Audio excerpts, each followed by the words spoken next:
السلام علیکم ورحمۃ اللہ وبرکاتہ نحمده ونصلی علی رسولہ الکریم اما بعد فاعوذ باللہ من الشیطان الرجیم بسم اللہ الرحمن الرحیم رب اشرح لی صدری ویسر لی امری واحلل عقدۃ من لسانی یفقہوا قولی۔ الحمدللہ، آج ہم پارہ نمبر 19 شروع کریں گے۔ پارہ نمبر 18 سے یاد رکھنے کی باتیں یہ ہیں۔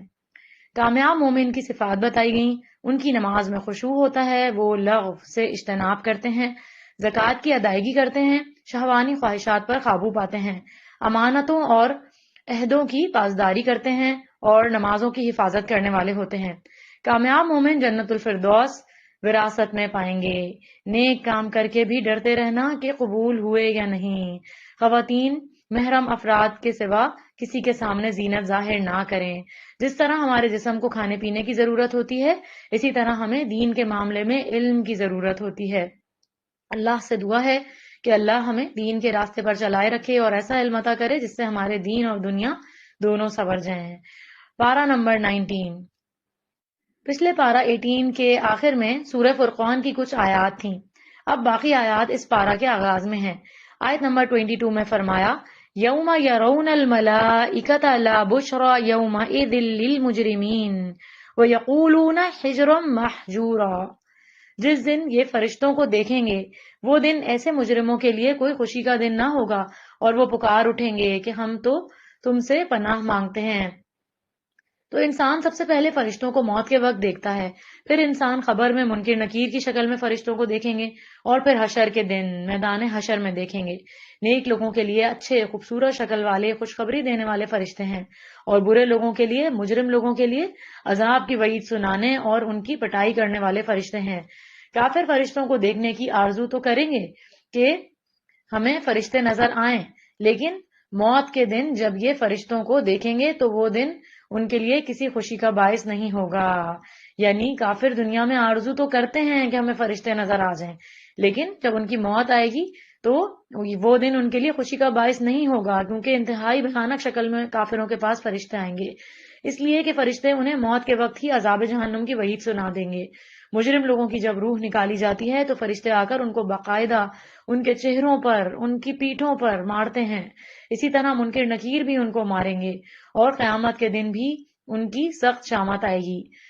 آیت نمبر 23 میں ہے، وَقَدِمْنَا إِلَى مَا عَمِلُوا مِنْ عَمَلٍ فَجَعَلْنَاهُ هَبَاءً مَنْثُورًا۔ اور جو کچھ انہوں نے کیا دھرا ہوگا ہم ادھر توجہ کریں گے تو اسے اڑتا ہوا غبار بنا دیں گے۔ یعنی مجرموں کے جو اچھے کام تھے دنیا میں، وہ بھی قبولیت کے شرف سے محروم ہو جائیں گے۔ جیسے انہوں نے کسی کی مدد کی ہوگی یا کوئی اچھے کام کیے ہوں گے، لیکن وہ کام اللہ کے لیے نہیں کیے ہوں گے، اللہ پر ایمان کے بغیر کیے ہوں گے، اس لیے ان کاموں سے ان کا کوئی فائدہ نہیں ہوگا۔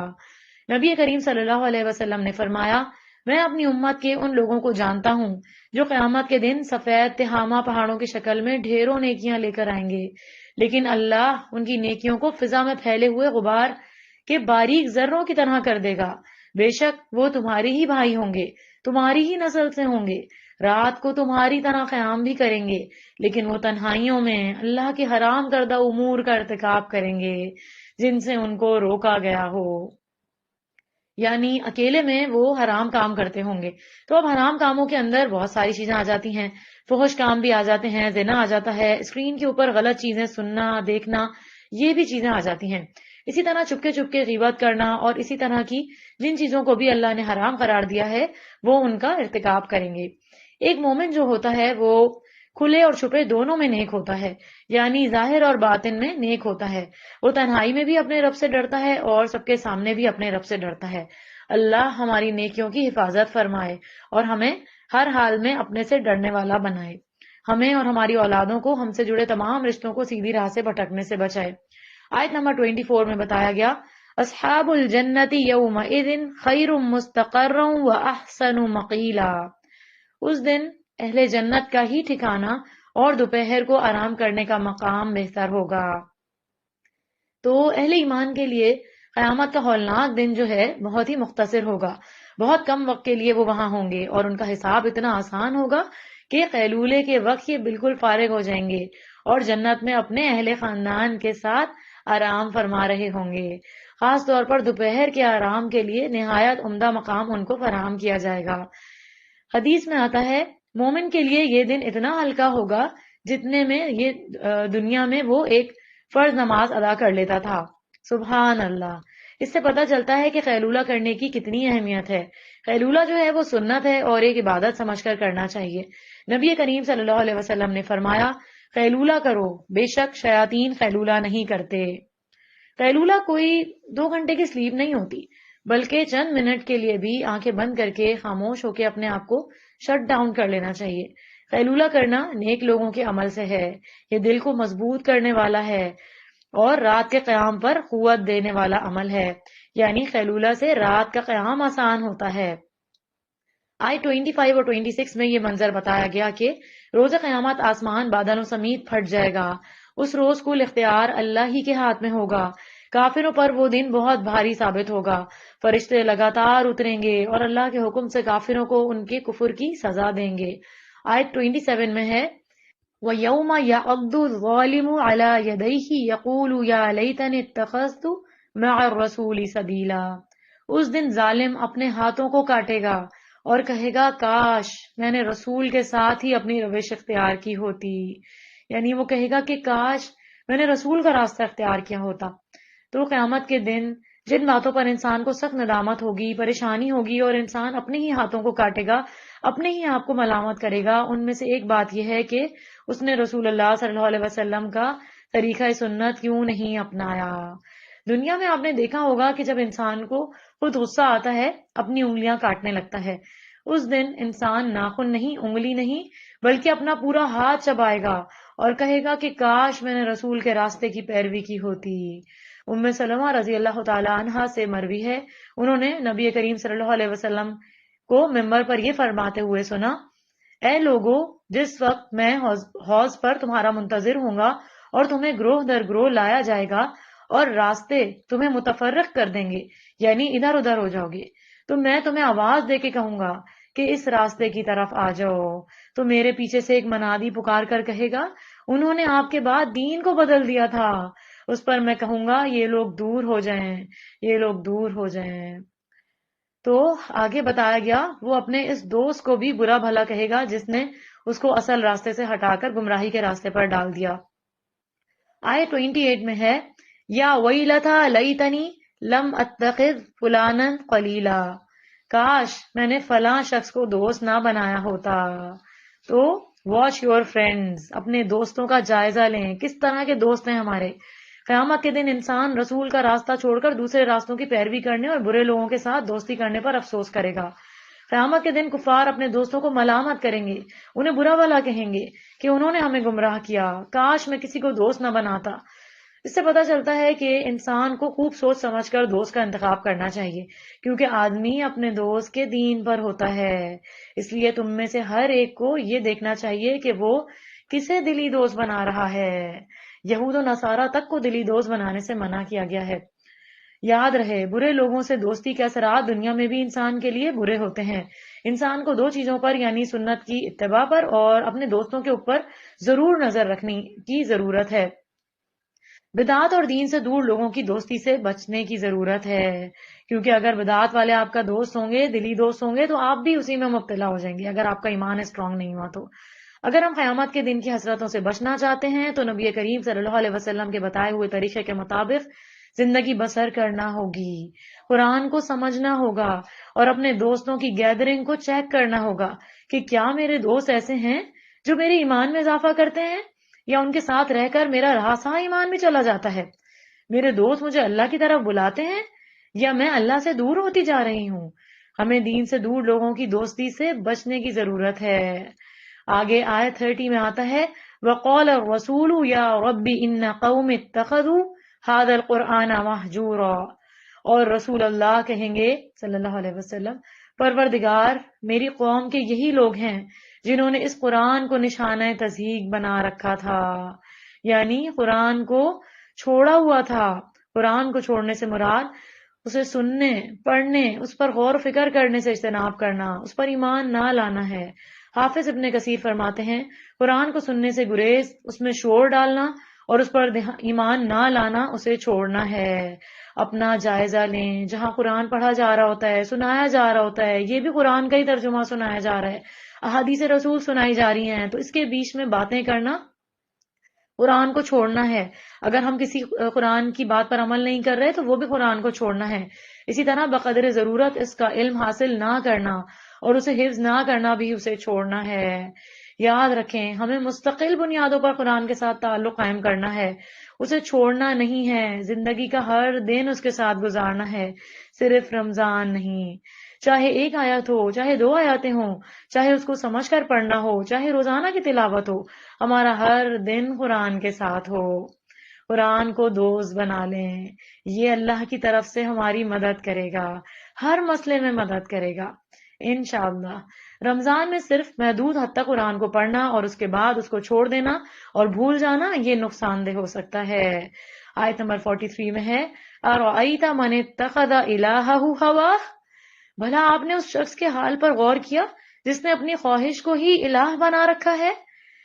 یعنی جو صرف اپنے دل کی بات مانتا ہو، جو صرف اپنی خواہش نفس کے پیچھے چلتا ہو، جس طرف دل ان کو لے جائے وہ اس طرف چل پڑتے ہیں، چاہے وہ حلال ہو یا حرام ہو، جائز ہو یا ناجائز ہو، اللہ کو پسند ہو یا ناپسند ہو، رسول اللہ کو پسند ہو یا ناپسند ہو۔ انسان ڈیلی اگر ایسے کام کر رہا ہے تو پھر کہاں سے اسے قرآن سے ہدایت ملے گی؟ کچھ لوگوں کا معبود ان کی خواہشات نفس ہوتی ہیں، وہ اللہ کے احکامات کے بجائے نفسانی خواہشات کی پیروی کرتے ہیں، جو جی میں آتا ہے وہ کرتے ہیں، اللہ کے احکامات کو اگنور کر دیتے ہیں۔ نفسانی خواہشات کی پیروی کرنے والے انسان نہیں، در حقیقت حیوان ہیں، بلکہ ان سے بھی بدتر۔ خواہشات کی پیروی گمراہی کا باعث ہے، انسان بہکتے بہکتے جہنم میں جا گرتا ہے۔ نبی کریم صلی اللہ علیہ وسلم نے فرمایا، کتنے ہی لوگ ایسے ہیں جو اپنی خواہش نفس کو پورا کرنے میں لگ جاتے ہیں، ان کے لیے قیامت کے دن آگ کے سوا کچھ نہیں۔ خواہش کسی بھی چیز کی ہو سکتی ہے۔ مثال کے طور پر نماز کے وقت آپ کو نیند آ رہی ہے، آپ کا الارم بج رہا ہے، آپ اس کو بند کر دیتے ہیں، آپ کو پتا ہے نماز کا وقت چلا جائے گا لیکن آپ اٹھ کے نہیں دیتے، تو یہ خواہش کی پیروی کرنا ہے، آپ نے نیند کو اس وقت اپنا الہ بنا لیا۔ اسی طرح روزہ رکھنے کے بجائے کھانا پینا آپ کی بہت بڑی خواہش ہے، آپ بہت زیادہ فوڈ لور ہیں، آپ اس پر کنٹرول نہیں کر سکتے اور اس وجہ سے آپ نے روزہ نہیں رکھا، تو آپ نے اللہ کا حکم پیچھے کر دیا۔ اسی طرح آپ کو اپنی آرام دہ زندگی پسند ہے اور حج پر جانا آپ کو مشکل لگتا ہے، تو آپ نے اپنی خواہش نفس کی پیروی کی۔ اسی طرح حلال اور حرام کی پرواہ نہیں کرنا، مثلا شوہر بیوی کا تعلق حلال ہے لیکن روزے میں حلال نہیں ہوتا۔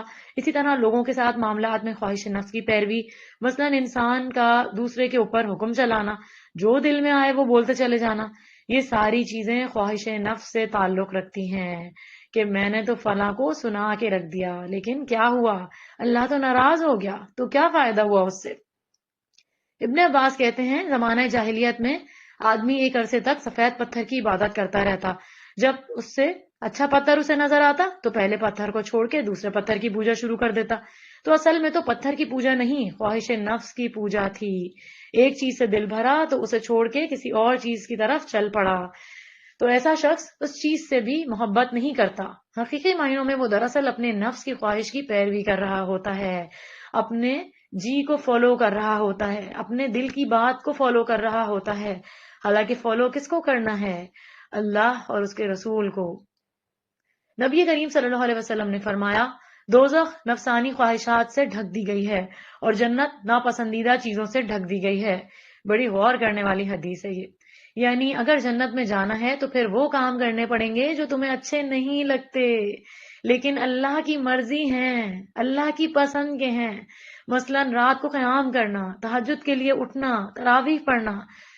جن کو رات کو سونے کی عادت ہو ان کے لیے رات کو جاگنا بڑا مجاہدہ ہوتا ہے، لیکن وہ اپنے آپ کو نفس کی خواہش سے کچل کر، نیند کو کچل کر، آرام کو ختم کر کے اس لیے نماز میں کھڑے ہوتے ہیں تاکہ جنت میں اللہ کا دیدار کر سکیں۔ ہماری زندگی کا مقصد صرف اور صرف اللہ ہی کی بندگی کرنا ہے۔ اللہ ہمیں پاکیزہ مقصد زندگی اختیار کرنے کی توفیق عطا فرمائے۔ اب آگے آیت 52 میں قرآن کے ذریعے جہاد کی بات آ رہی ہے۔ آیت نمبر 52، فَلَا تُطِعِ الْكَافِرِينَ وَجَاهِدْهُمْ بِهِ جِهَادًا كَبِيرًا۔ لہٰذا آپ کافروں کی بات نہ مانیے اور اس قرآن کی ہدایات کے مطابق ان سے زبردست جہاد کیجیے۔ تو اس آیت میں نبی کریم صلی اللہ علیہ وسلم کو حکم دیا گیا وہ کفار کے خلاف قرآن حکیم کے ذریعے جہاد کریں۔ جہاد کہتے ہیں انتہائی کوشش کو، جس میں انسان اپنی محنت کرنے میں کوئی لمحہ نہیں چھوڑے، اور چھوٹی سی کوشش نہیں، بڑی کوشش، جس میں انسان اپنے سارے وسائل، اپنے سارے ذرائع استعمال کرے، اپنی صحت، اپنی نیند، اپنا کھانا، اپنا پینا، اپنی صلاحیتیں، غرض یہ کہ مال، اولاد، ساری چیزیں۔ یہاں پر کہا گیا قرآن کے ذریعے جہاد کبیر کرو، یہ سب سے بڑا جہاد ہے۔ قرآن کی تعلیم دنیا کے کونے کونے تک پھیلا دو، ہر طریقے سے، ہر ذریعے سے، ہر بندے تک پہنچا دو، یعنی انتھک محنت کرو، کنٹینیوس اسٹرگل، اور صرف ایک دفعہ نہیں، دو دفعہ نہیں، بار بار بتاؤ، جو سننے والے ہیں ان کو سناؤ، جو پڑھنے والے ہیں ان کو پڑھاؤ۔ جس طرح کوئی اپنے بزنس کو پروموٹ کرتا ہے، بہترین مارکیٹنگ کرتا ہے، تو اسی طرح ہمیں بھی کرنا ہے۔ تو تم نے اللہ سے بزنس کر رکھا ہے، تم قرآن کی پروموشن اسی طرح کرو، خوبصورت انداز اور بہترین طریقے سے۔ یاد رکھیے قرآن سے آپ کو فائدہ پہنچ رہا ہے، آپ دوسروں کو محنت سے تمام وسائل استعمال کر کے قرآن کا پیغام پہنچائیں، اس کی تعلیم کو عام کریں۔ یہ عام جہاد نہیں، سب سے بڑا جہاد ہے۔ قرآن کو وسیع پیمانے پر پھیلانے اور لوگوں تک لے جانے میں جو محنت ہے، اس کو جہاد کا نام دیا گیا ہے۔ لیکن اس کا مقصد ہرگز یہ نہیں ہے کہ صرف حفاظ قرآن ہی معاشرے میں پیدا ہوں، بلکہ ہماری کوشش ہونی چاہیے باعمل حافظ قرآن اور حامل القرآن۔ حامل القرآن کسے کہتے ہیں؟ جو قرآن پر عمل کرنے والے ہوتے ہیں۔ آیت نمبر 53 میں دو پانیوں کے اکٹھا بہنے کی بات آ رہی ہے۔ ترجمہ: اور وہی تو ہے جس نے دو سمندروں کو ملا رکھا ہے، جن میں سے ایک کا پانی لذیذ و شیریں ہے اور دوسرے کا کھاری کڑوا، پھر ان کے درمیان ایک پردہ اور سخت روک کھڑی کر دی ہے۔ تو سمندر کا پانی کھاری رکھنے میں اللہ کی بڑی حکمتیں ہیں۔ سارا سمندر میٹھا نہیں ہے، لیکن اس کے ساتھ ایسی سٹریمز بھی ہیں جو اس میں ہوتی ہیں کہ جہاں میٹھا پانی بھی ہوتا ہے، کیونکہ میٹھا پانی اگر زیادہ ہوتا تو پھر سمندر خراب ہو جاتا، اس کا ذائقہ بدل جاتا، اس کا رنگ یا بو میں تبدیلی آ جاتی، کیونکہ کھارا پانی خراب نہیں ہوتا۔ سمندر کے اندر کی مخلوق وہیں جیتی ہے، وہیں مرتی ہے۔ اگر مرنے کے بعد میٹھے پانی میں وہ مرتی تو زمین پر رہنا مشکل ہو جاتا، اتنی بری اسمیل پیدا ہو جاتی۔ بلا شبہ اللہ کے احسانات بے شمار ہیں، ہم تو ایکسپلور ہی کرنا شروع نہیں کر رہے ہیں ان کو، اور کتنی چھوٹی سی زندگی ہے۔ سمندر کا کھارا پانی اور اسی کے اندر میٹھے پانی کے چشمے، بغیر کسی دیوار کے، بغیر کسی رکاوٹ کے، اس کے اندر ہی اندر ہیں۔ بہت ہی خوبصورت مثال ہے اس بات کی کہ بعض اوقات انسان کا سارا ماحول سمندر جیسا کڑوا ہوتا ہے، اور وہ اس کے اندر ایک میٹھے چشمے کی طرح ہوتا ہے کہ جس سے خیر پھوٹ رہی ہوتی ہے۔ یہی زندگی کا اصول ہے، میٹھا بن کر کھارے کے ساتھ چلتے رہنا۔ اللہ ہمیں حوصلہ دے۔ آیت 63 سے 67 میں عباد الرحمن کی صفات آ رہی ہیں، یعنی اللہ کے خاص بندے، VVIPs۔ سارے انسان اللہ کے بندے ہیں، لیکن اللہ نے رحمان کے خاص بندے جو اللہ کی نظر میں خاص ہیں، جو اللہ کی نظر میں VVIPs ہیں، کہہ کر ان سے اپنی محبت اور عزت کا اظہار کیا۔ آیت 63 میں آتا ہے وَعِبَادُ الرَّحْمَنِ الَّذِينَ يَمْشُونَ عَلَى الْأَرْضِ هَوْنًا وَإِذَا خَاطَبَهُمُ الْجَاهِلُونَ قَالُوا سَلَامًا۔ اور رحمان کے حقیقی بندے وہ ہیں جو زمین پر انکساری سے چلتے ہیں، اور اگر جاہل ان سے مخاطب ہوں تو بس سلام کہہ کر کنارہ کش رہتے ہیں۔ تو عباد الرحمان جو ہیں وہ حلم والے، تحمل مزاج، تکبر سے پاک، باوقار لوگ ہوتے ہیں، جھگڑالو نہیں ہوتے، فسادی نہیں ہوتے، ہر دل میں آئی ہوئی بات لوگوں کو سنانا، اپنا غبار نکالنا شروع نہیں کر دیتے۔ وہ زمین پر عاجزی کے ساتھ چلتے ہیں، غرور کے طور پر نہیں، وہ بے جا بحث و مباحثہ کا حصہ نہیں بنتے، لوگوں سے لڑائیاں نہیں کرتے پھرتے۔ یاد رہے، مفید اور پازیٹیو انداز میں علمی گفتگو کرنا تو ٹھیک ہے، لیکن جہاں گفتگو سے مراد دوسروں کو ذلیل کرنا ہو یا ستانا ہو تو وہ پسندیدہ نہیں۔ اس بات کو ذہن نشین کر لیں۔ سوالوں کے جواب اس وقت دیں جب کوئی شخص آپ سے سیکھنا چاہتا ہو۔ اور جو نہیں جاننا چاہتا صرف اعتراض کرنا چاہتا ہے اسے سلام کر کے اس سے کنارہ کش ہو جائیں. والذین یبیتون لربہم سجدا وقیاما، وہ فرض نماز کے علاوہ راتوں کو قیام کرتے ہیں. رات کی نماز کی بہت اہمیت ہے. نبی کریم صلی اللہ علیہ وسلم نے فرمایا فرض نماز کے بعد سب سے زیادہ فضیلت والی نماز رات کی نماز ہے. آگے بتایا گیا اور پھر بھی وہ جہنم کے عذاب سے ڈرتے ہیں. وہ کہتے ہیں والذین یقولون ربنا اصرف عنا عذاب جہنم ان عذابها کان غراما انہا ساءت مستقرا ومقاما، اور دعا کرتے ہیں اے ہمارے پروردگار جہنم کے عذاب سے ہمیں بچائے رکھنا کیونکہ اس کا عذاب ٹلنے والا نہیں، بلا شبہ وہ جائے قرار بھی بری ہے اور مقام بھی برا ہے. تو نبی کریم صلی اللہ علیہ وسلم نے فرمایا جو شخص 3 مرتبہ جہنم سے پناہ مانگ لے تو جہنم خود کہتی ہے اے اللہ اس بندے کو مجھ سے بچا لے. ہر روز کم از کم 3 بار ضرور دعا کرنی چاہیے کہ اللہ تعالی ہم کو جہنم سے بچائے رکھے. آیت 67 میں بتایا گیا وہ مال خرچ کرتے ہوئے میانہ روی سے کام لیتے ہیں، نہ بخل کرتے ہیں اور نہ ہی اسراف. آگے آیت میں توبہ سے متعلق خوبصورت بات آ رہی ہے. آیت نمبر 70 میں آتا ہے جو شخص توبہ کر لے اور ایمان لے آئے اور نیک عمل کرے تو ایسے لوگوں کی برائیوں کو اللہ تعالیٰ نیکیوں سے بدل دے گا اور اللہ تعالیٰ بہت بخشنے والا رحم فرمانے والا ہے.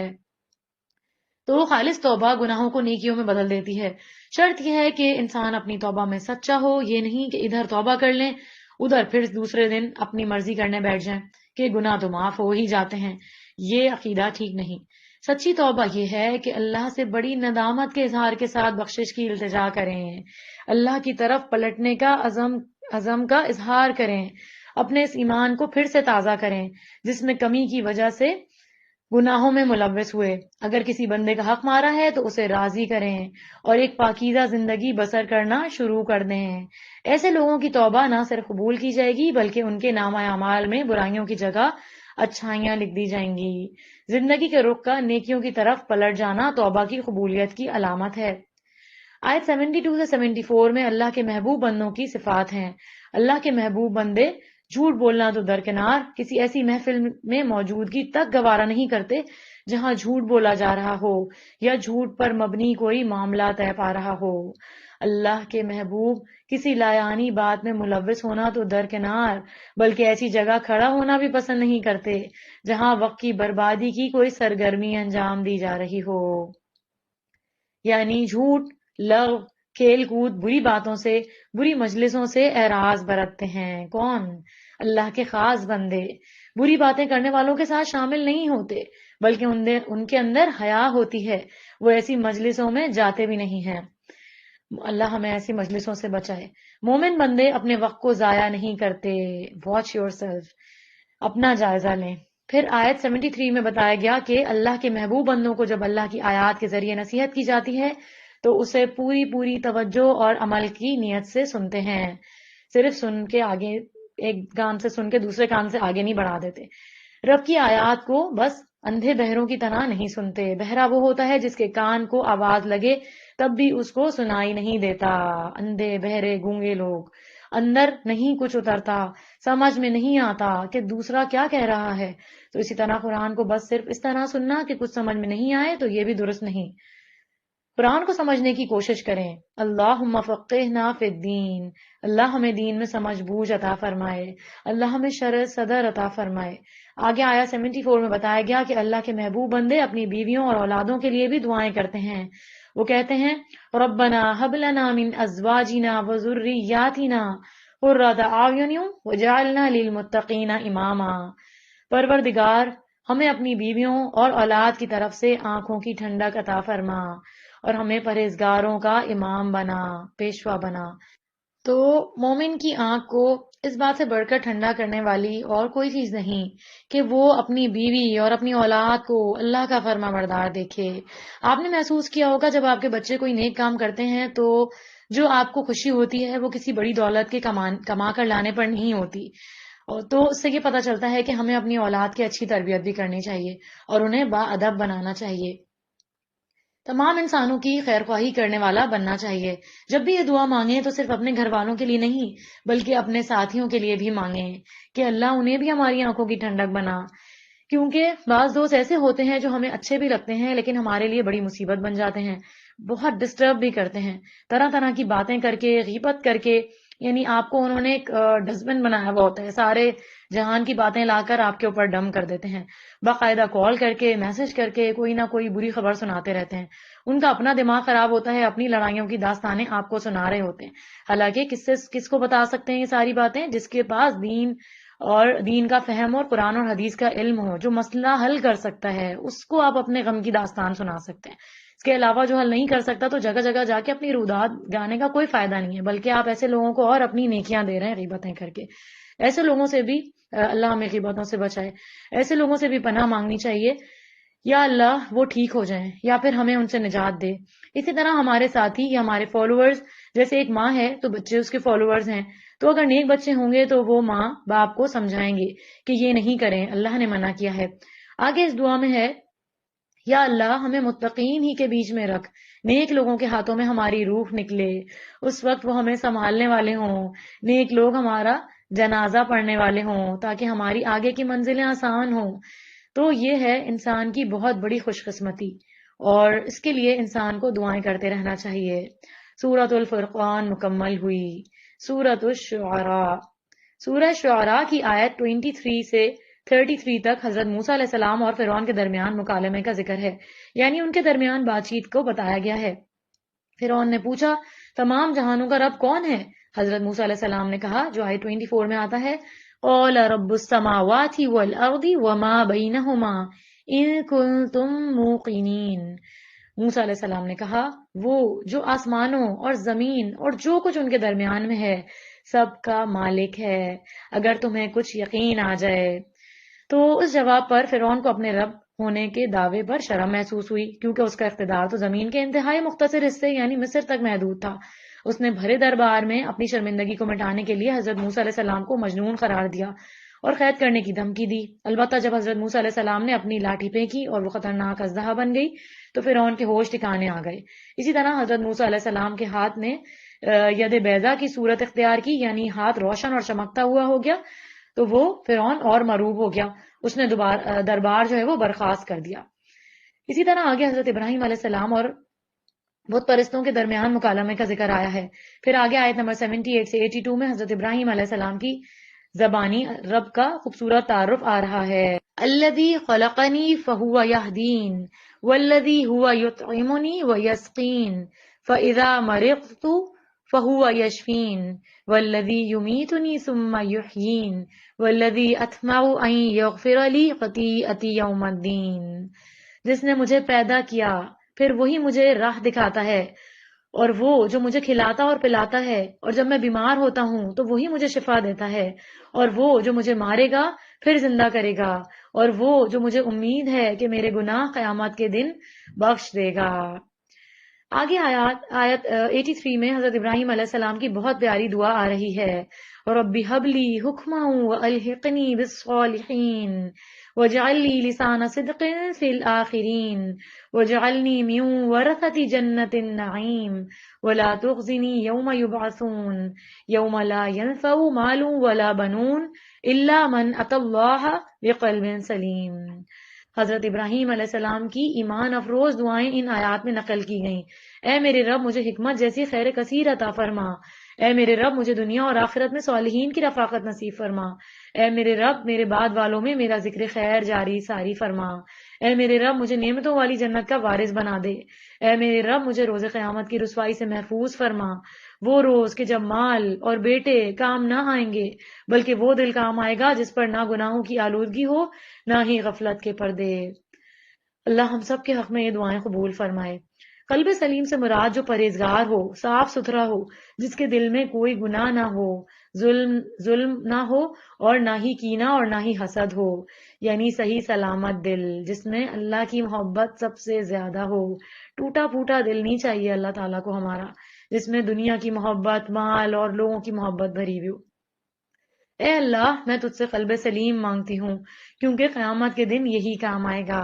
آگے کی آیات میں انبیاء کے قصے بیان ہوئے ہیں۔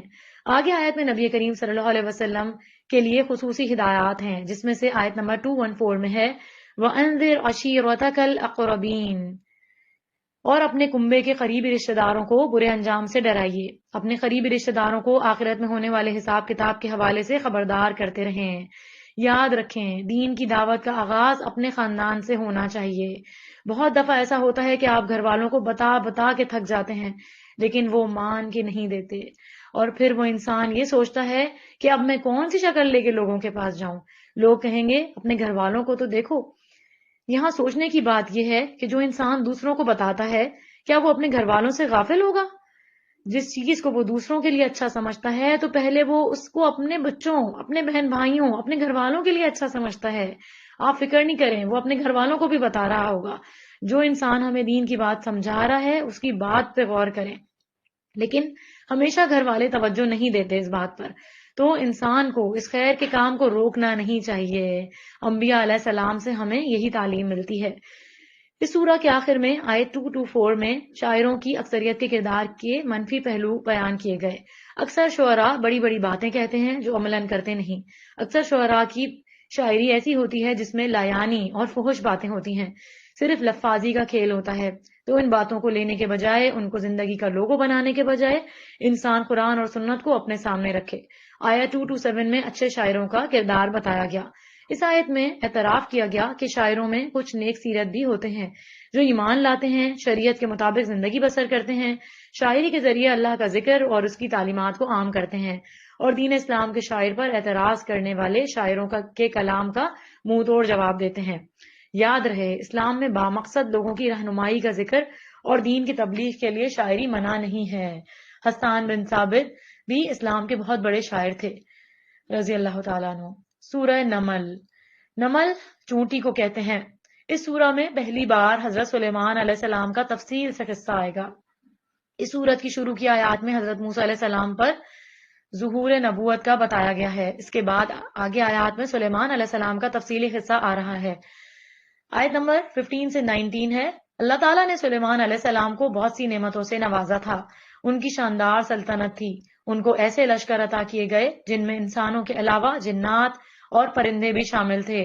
پھر یہ کہ انہیں پرندوں اور حشرات الارض کی بولیاں سمجھنے کی صلاحیت عطا کی۔ تو اتنی نعمتوں کے باوجود حضرت سلیمان علیہ السلام کے رویے میں غرور و تکبر نہیں تھا۔ وہ ہر نعمت پر اللہ کا شکر ادا کرتے تھے۔ اپنا جائزہ لیں، نعمت مل کر خوشی میں ہم پاگل تو نہیں ہو جاتے کہ اللہ کا حکم بجا لاتے ہیں یا نہیں۔ ایک روز جب ان کا لشکر ایسی وادی سے گزرا جہاں چونٹیوں کی کثرت تھی، سلیمان علیہ السلام کے لشکر پوری ڈسپلن میں ہوتے تھے، تو ایک چونٹی نے حضرت سلیمان علیہ السلام کے لشکر کو دیکھ کر اپنے ساتھیوں کو بل میں جانے کا مشورہ دیا۔ چونٹیوں کی جو لیڈر تھی، جو ان کی ملکہ تھی، اس نے اپنی قوم کی خیرخواہی کی، ان کی فکر کی اور انہیں بچنے کی تدبیر سے آگاہ کیا، انفارم کیا۔ یاد رکھیں دوسروں کی فکر کرنا زندہ قوموں کی علامت ہوتی ہے۔ دوسروں کی فکر کرنے والے خود بھی عزت پاتے ہیں اور ترقی پاتے ہیں۔ ہمارے آس پاس کتنی چونٹیاں بول رہی ہوں گی، ہمیں تو کچھ پتہ ہی نہیں چلتا۔ پرندوں کی آوازیں ہم سنتے ہیں، چونٹیوں کی تو سن بھی نہیں سکتے۔ تو حضرت سلیمان علیہ السلام کے پاس کتنا گہرا علم تھا، ڈیپ نالج تھی، اور یہ ان کے معجزات میں سے تھا۔ اللہ نے ان کو ایسی حس، ایسی سینس دی تھی کہ وہ نہ صرف بولی سمجھتے تھے بلکہ اس آواز کو بھی پا لیتے تھے۔ چونٹی سلیمان علیہ السلام کو پہچانتی ہے، تو وہ لوگ جو انکار کر رہے ہیں تو وہ تو چونٹی سے بھی بدتر ہوئے۔ یاد رکھیں وہ چیزیں جنہیں ہم بے جان کہتے ہیں، یہ سب دیکھ رہی ہوتی ہیں آنکھوں کے ساتھ ہمیں اور پہچانتی بھی ہیں۔ اس کی دلیل ہمیں قرآن سے ملتی ہے، اور ان کے آس پاس جو کچھ ہم کام کرتے ہیں وہ بھی دیکھ لیتی ہیں۔ قیامت کے دن گواہیاں بھی دیں گی، جس زمین کے اوپر ہم 2 قدم رکھے ہوئے ہوتے ہیں وہ بھی ہمارے لیے گواہی دے گی، ہمارے حق میں یا ہمارے خلاف۔ تو اپنا جائزہ لیں، زمین بھی گواہی دے گی کہ اس شخص نے میرے اوپر بیٹھ کر کیا کام کیے، وہ آپ کو پہچان جائے گی قیامت کے دن۔ ہمارے اپنے اعضاء ہمارے خلاف گواہی دیں گے اگر ہم غلط کام کریں گے۔ قیامت کے دن اللہ تعالیٰ حجر اسود کو آنکھیں دیں گے۔ آگے بتایا گیا کہ سلیمان علیہ السلام کے چونٹیوں کی بات سن کر وہ مسکرا دیے۔ اور بنا کسی غرور و تکبر کے فوراً اللہ کی طرف انہوں نے رجوع کیا۔ تو سلیمان علیہ السلام کے دل میں خیال آیا کہ کہیں اس وجہ سے میرے اندر کوئی غرور نہ آ جائے، میں اپنے آپ کو کچھ سمجھنے نہ لگوں، تو انہوں نے فوراً اللہ سے دعا کر لی۔ یاد رکھیں، جو نعمتوں کا قدردان ہوتا ہے اس کا دل اور اس کی زبان اللہ کی تعریف سے لبریز ہوتی ہے۔ انہوں نے دعا کی جو آیت نمبر 19 میں آ رہی ہے، ربی اوزعنی ان اشکر نعمتک التی انعمت علی وعلی والدی وان اعمل صالحا ترضاہ وادخلنی برحمتک فی عبادک الصالحین۔ اے میرے پروردگار، مجھے توفیق دے کہ میں تیری اس نعمت کا شکر ادا کر سکوں جو تو نے مجھے اور میرے والدین کو عطا کی ہے، اور اس بات کی بھی کہ میں ایسے اچھے عمل کروں جو تجھے پسند ہوں، اور اپنی رحمت سے مجھے اپنے صالح بندوں میں داخل کر۔ تو ہم سب کو بھی یہ دعا یاد کر لینی چاہیے، اور ہم سب کی بھی یہی دعا ہونی چاہیے کہ اللہ تعالی ہمیں ایسا اچھا کام کرنے کی توفیق دے جس سے تو خوش ہو جائے۔ ہم ساری زندگی لوگوں کو خوش کرنے کے لیے اچھے اچھے کام کرتے ہیں، ان چیزوں کا اجر ثواب نہیں ملے گا آخرت میں، اگر دنیا میں اس کا بدلہ پورا مل گیا۔ جو کام لوگوں کی خوشی کے لیے کیا جائے اس سے کچھ نہیں ملے گا، کیونکہ وہ اللہ کے لیے نہیں تھا۔ یاد رہے، چونٹی جیسی معمولی تخلیق بھی با مقصد زندگی گزارتی ہے، تو پھر ہم کیوں بے مقصد اپنی زندگی کو ضائع کر رہے ہیں؟ تو پھر ہم کیوں اپنی زندگی بے مقصد گزاریں؟ آیت 20 سے 28 میں ہے، حضرت سلیمان علیہ السلام کے لشکر میں ایک پرندہ ہدہد تھا۔ ایک روز حضرت سلیمان علیہ السلام نے اپنے لشکر کا جائزہ لیا تو دیکھا ہدہد بغیر رخصت کے غائب ہے۔ انہوں نے فرمایا اگر وہ کوئی معقول عذر لے کر نہیں آیا تو اسے سزا دی جائے گی۔ نوٹ کریں، غیر حاضر ہونے کی اتنی سخت سزا، جتنے بڑے مشن سے جو غیر حاضر ہوتا ہے وہ اتنا بڑا جرم کرتا ہے۔ تو سلیمان علیہ السلام کے جو لشکر اکٹھے کیے گئے تھے ان کا باقاعدہ ریکارڈ رکھا جاتا تھا، ان کی اٹینڈنس ہوتی تھی، کیونکہ منظم طریقے سے کام کرنے کے نتائج کچھ اور ہوتے ہیں۔ آپ سوچئے کہ حضرت سلیمان علیہ السلام کے لشکر کی تعداد کتنی ہوگی، کیونکہ جن، انسان، پرندے، جانور، کتنے لوگ ان کی جو ہے وہ قوم میں شامل تھے، ان کے لشکر میں شامل تھے۔ سلیمان علیہ السلام کا علم اور ان کی نظر کیسی تھی کہ ان کو ہدہد اپنے لشکر میں نظر نہیں آیا تو اس کا پیچھا کیا کہ وہ کہاں گیا ہے، جاننے کی کوشش کی۔ انبیاء کو غیب کا علم نہیں ہوتا، ہدہد کا سائز چھوٹا سا ہوتا ہے کہ انسان ہاتھ میں پکڑ لے۔ نبی کریم صلی اللہ علیہ وسلم نے ہدہد کو مارنے سے منع کیا۔ آگے بتایا گیا کچھ دیر بعد ہی ہدہد آ گیا، اس نے بتایا کہ وہ اڑتے اڑتے یمن تک گیا اور وہاں سبا نامی ایک قوم کو آباد پایا۔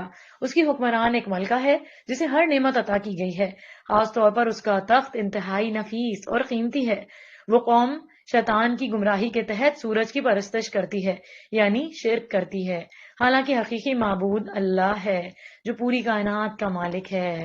سبحان اللہ، ہدہد کو سمجھ ہے کہ رب العالمین کون ہے۔ ہدہد پریشان ہے انسانوں کے شرک پر، اور یہ بھی سمجھ ہے کہ ان کے شیطان انہیں بہکا رہا ہے۔ ایک پرندے کے اندر کس قدر سمجھ کی باتیں ہیں۔ سلیمان علیہ السلام کو بھی علم دیا گیا، ان کے لشکروں کو بھی علم دیا گیا۔ سلیمان علیہ السلام کے پاس تو جن بھی تھے جو طرح طرح کی خبریں لاتے تھے، لیکن یہ خبر ہدہد کے حصے میں آئی اور وہی لے کر آیا۔ اللہ تعالیٰ نے جانوروں کو، پرندوں کو بعض اوقات کچھ چیزیں، کچھ خوبیاں یا کچھ صفات ہم سے زیادہ دے رکھی ہوتی ہیں۔ کچھ پرندوں کی آنکھیں چھوٹی ہوتی ہیں لیکن ان کی نظر بڑی گہری ہوتی ہے۔ عقاب اور چیل کئی 100 فٹ کی بلندی سے اوپر سے سیدھے اتر کر تیزی سے شکار کو پکڑ کر لے جاتے ہیں۔ جو چیز ہمیں نظر نہیں آ رہی ہوتی وہ دیکھ لیتے ہیں اتنی اوپر سے۔ اس لیے اللہ کی ہر مخلوق کے اندر کوئی کوالٹی ایسی ہوتی ہے جس کی بنا پر ان کی قدر کرنی چاہیے۔ آیت نمبر 27 میں آتا ہے، قَالَ سَنَنظُرُ اَصَدَقْتَ أَمْ كُنْتَ مِنَ الْكَاذِبِينَ۔ سلیمان علیہ السلام نے کہا ہم ابھی دیکھ لیتے ہیں کہ تو سچ کہہ رہا ہے یا جھوٹ ہے۔ تو یہاں اہم بات پتہ چل رہی ہے، ایک لیڈر کو ایکشن لینے سے پہلے یہ تحقیق کرنی چاہیے کہ جو خبر کسی نے آ کر پہنچائی ہے وہ سچی بھی ہے یا نہیں۔ عموماً گھروں میں یہ دیکھا گیا ہے کہ بچے ماں کے پاس جا کر روتے ہیں اور کہتے ہیں کہ بہن نے یہ کر دیا، بھائی نے یہ کر دیا۔ تو ماں کو یہ کرنا چاہیے کہ صرف ایک کا فیصلہ نہ سنے، دوسرے کو بھی بلا کر پوچھے کہ کیا معاملہ ہے۔ آگے بتایا گیا حضرت سلیمان علیہ السلام نے ملکہ سبا کے نام خط اور توحید کا پیغام بھیجا اور اس کو ان کے دربار میں مطیع و فرما بردار ہو کر حاضر ہونے کا حکم دیا۔ خط کی ابتدا بسم اللہ الرحمن الرحیم سے کی گئی۔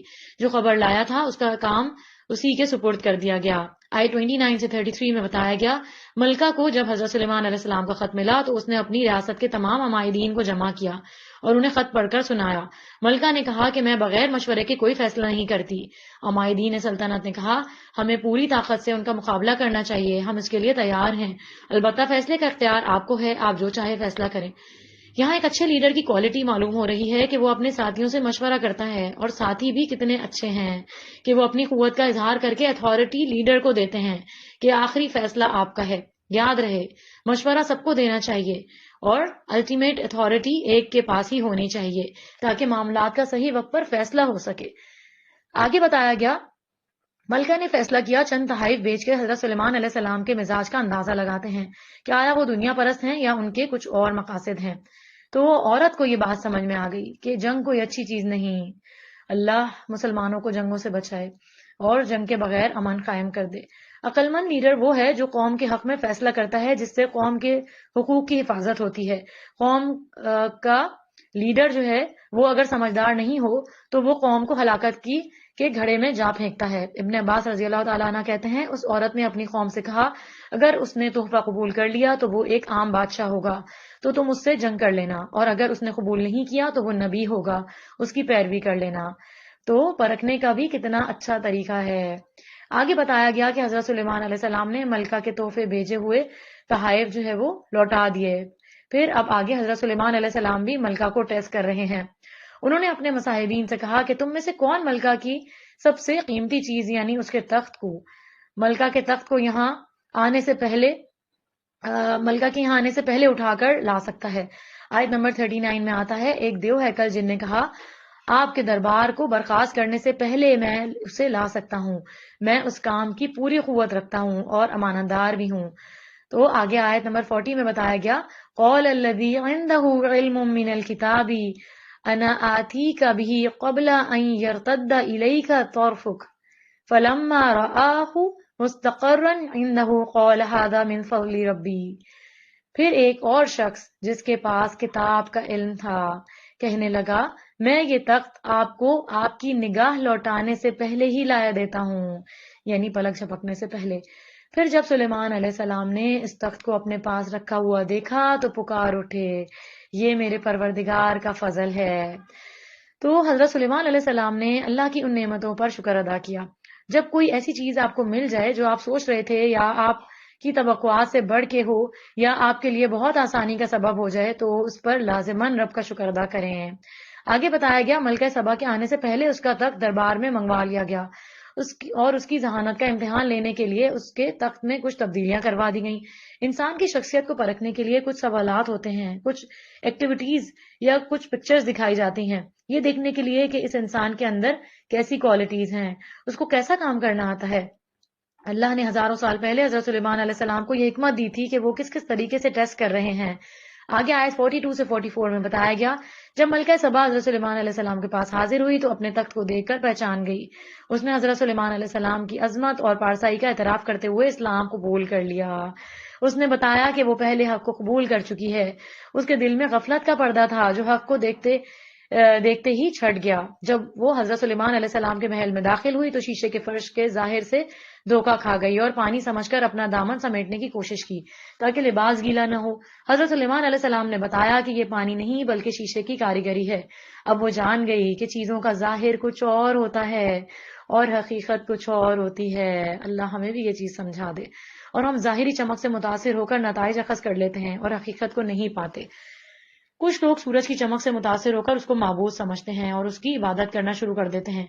تو یاد رہے، ہمیں حق بات سمجھ میں آ جائے تو ہمیں قبول کرنے میں دیر نہیں کرنی چاہیے، دیر اینڈ دین حق کو قبول کر لینا چاہیے، ورنہ پھر ہدایت نہیں ملتی۔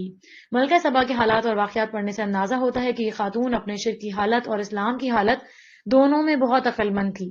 یہ اپنے سرداروں سے زیادہ سمجھدار تھی اور اسے کام کرنے کا طریقہ آتا تھا۔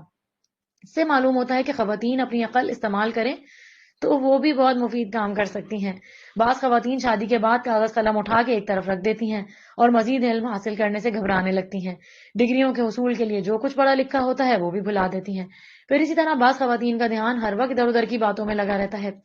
بڑا دیدہ لگتا ہے اس میں، اس لیے بھی کوئی بامقصد کام نہیں کر پاتی۔ کچھ خواتین اپنا بہت سا قیمتی وقت لوگوں کی باتوں کو پر کڑ کڑ کر ضائع کر دیتی ہیں یا ادھر سے ادھر فارورڈ کر کے ضائع کرتی ہیں، لہٰذا وہ مثبت کام نہیں کر پاتی۔ تو سوچیں کہ ہمارا وقت کن چیزوں میں صرف ہو رہا ہے، ہمارے پاس ٹائم کیوں نہیں ہے، ہمارے پاس 24/7 میں سے کوئی ٹائم قرآن کے لیے نہیں نکلتا۔ یاد رکھیں، ہماری نسلوں کو پڑھی لکھی اور عقل مند ماؤں کی ضرورت ہے۔ بچوں کو پڑھی لکھی، باشعور اور علم دوست ماں نظر آئے گی تو ان کے اندر بھی پڑھنے لکھنے کا شوق اور جذبہ پیدا ہوگا۔ اللہ ہماری نسلوں کی اصلاح فرما دے۔ لہٰذا خواتین کتابوں سے اپنا تعلق رکھیں، خصوصاً دین کا علم حاصل کرنے کا شوق اختیار کریں، اسکل سیکھیں، آگے سے آگے بڑھیں۔ الحمدللہ پارہ نمبر 19 مکمل ہوا۔ اللہ ہم سب کی جائز حاجات دعائیں قبول فرمائے جو ہمارے حق میں دنیا اور آخرت کے اعتبار سے بہترین ہے۔ وآخر دعوانا ان الحمدللہ رب العالمین۔ سبحانک اللہم و بحمدک، اشہد ان لا الہ الا انت، استغفرک و اتوب الیک۔ السلام علیکم ورحمۃ اللہ وبرکاتہ۔